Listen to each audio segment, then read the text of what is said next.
Yeah, so that's why I'm banned for life from the Barnum and Bailey circus. So it's a pretty sad story. I'm so sorry to hear that. Oh, Hi, my name is Aaron Thames. I'm here with Josh Murphy, and I'll be interviewing him on his transition from high school to college. So, Josh, tell me a little bit about your freshman year.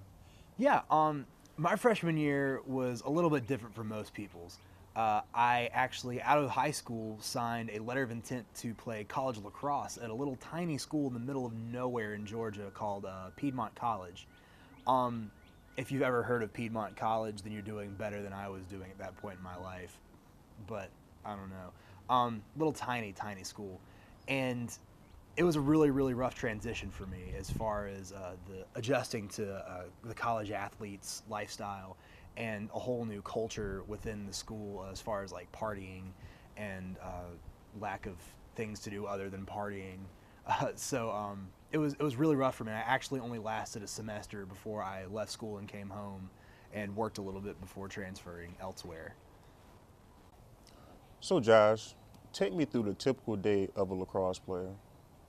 Man, a typical day in the life of a lacrosse player is really sad. Um, Usually we would have 6 a.m. conditioning, which was the greatest thing ever. We would have like a 3.5 mile run, literally uphill the entire time. You started down at the bottom of the hill and you ran around campus through a neighborhood, and you literally ended up higher than you started. And you had to make it in 18 minutes, which is pretty ridiculous if you know anything about running. Um, but then we would just do sprints until somebody threw up, and it was usually me.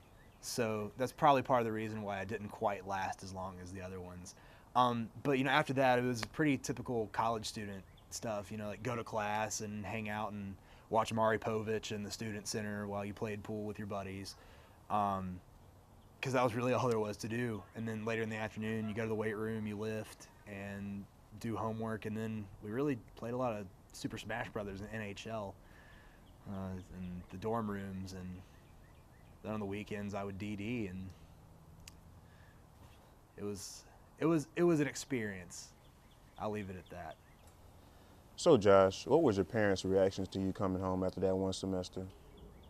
They weren't thrilled, but they weren't disappointed. Um, my parents both knew about halfway through the semester that I was completely and totally unhappy, and I don't think they were huge fans of me going down there in the first place, because they just weren't fans of the school itself. And one of the questions that they told me to ask myself was, if it wasn't for lacrosse, would you be happy here? And I think that's a really important question to think about, because I didn't think about it enough. And it turned out that without lacrosse, the school was not a place that I wanted to be. And I think they were happy that I figured out that early on in my college career that that's not something that I wanted to be a part of. So they were pretty supportive considering the situation, and I'm really thankful for that. Well, Josh, I just want to thank you for all your time and answers, and it's been great having you on the show today. thank you very much for having me. My name is Aaron Thames, and that's all she wrote.